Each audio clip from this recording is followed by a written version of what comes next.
E a adoração começa com a oferta de si mesmo a Deus. Nós falamos semana passada sobre sair do exílio, mas quando nós chegamos no destino final após o exílio, nós nos encontramos como o povo de Esdras 3. Agora aqui, em comunidade, e o que é que a gente faz? Vamos reconstruir a igreja, as placas, os planos do pastor? Não. A adoração tem a ver com entregar-se a Deus. Vir para esse lugar de pregação e de ensino, mas em primeiro lugar de adoração.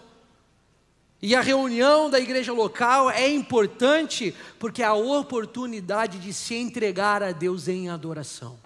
Em um ato de adoração.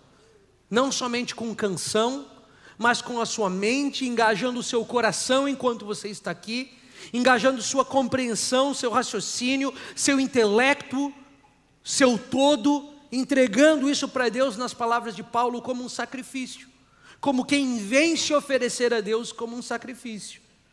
Obviamente não somente na igreja, mas em todo o tempo da nossa vida. O altar fala disso, e observa que o versículo 4 de Esdras 3 diz que o povo fazia isso diariamente. Diariamente. Agora, a partir desse momento, o altar está colocado, a rampa do altar foi colocada, nós ofereceremos sacrifícios a Deus todos os dias. Isso quer dizer, no ritmo das nossas vidas, da reconstrução de Jerusalém, das ruínas da cidade, nós faremos isso todos os dias. Hoje e todos os dias, eu também me ofereço a Deus. Eu também estou aqui para fazer a vontade de Deus. E Esdras faz uma declaração surpreendente sobre o motivo desse ato inicial na chegada em Jerusalém. Porque tem muitas motivações para nos entregarmos a Deus. Várias aqui nessa manhã. Nós nos entregamos a Deus porque nós amamos Deus. Nós nos entregamos a Ele porque encontramos alegria em seguir seus caminhos, em obedecer suas palavras, em servi-lo. Nós nos entregamos a Deus porque o nosso coração transborda de gratidão por tudo que Ele tem feito por nós.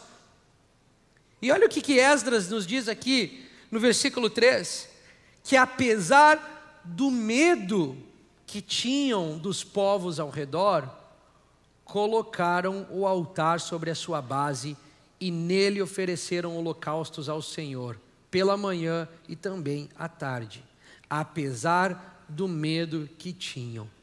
Apesar do medo que tinham, eles ofereciam oferta sobre o altar de Deus. Lembrem-se que anos anteriores, tanto os reis babilônicos quanto os assírios, eles reassentaram as pessoas que eles conquistavam em terras diferentes.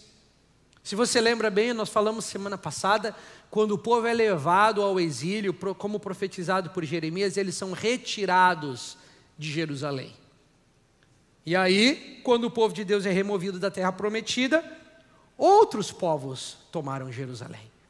Outras pessoas foram lá e começaram a viver naquele espaço geográfico ali.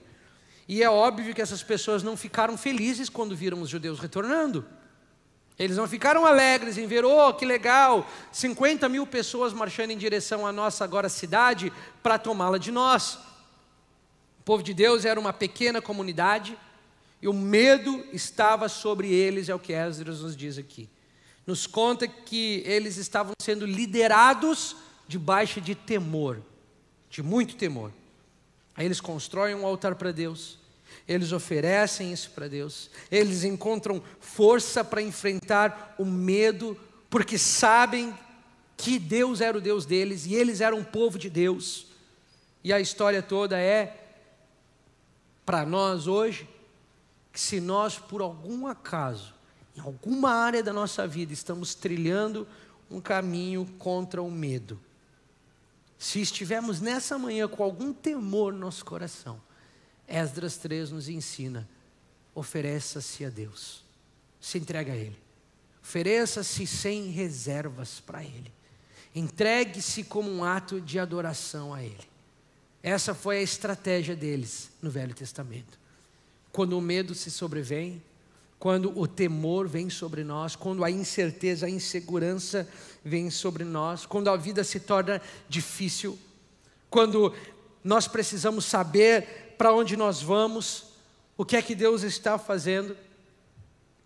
Em seu comentário, Matthew Henry, que é um comentarista bem famoso, ele afirma que a dificuldade e o perigo, eles devem nos incitar a buscar Deus. E ele diz o seguinte: quando temos inimigos, precisamos saber que Deus é nosso amigo. Devemos fazer bom uso dos nossos medos. Devemos ser movidos por eles, de joelhos. Sabe quando as pessoas dizem assim, o medo não me move? Deveria nos mover. Deveria nos mover à face, no solo, no chão, diante de Deus.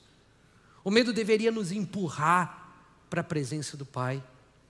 Nas palavras de Matthew Henry, ele diz assim: deixa o medo mover vocês, não em direção a um penhasco de frustração e de angústia, mas que o medo os empurre de joelhos para perto de Deus, vos leve para o lugar de dependência de Deus. Por isso eu acho que vocês concordam comigo, mas a oração que você mais escuta, ou a exclamação que você mais escuta num momento de medo, é natural que as pessoas falam: meu Deus, e agora? Embora essa expressão se torne algo somente cultural, como uma força de expressão, há muita verdade nela.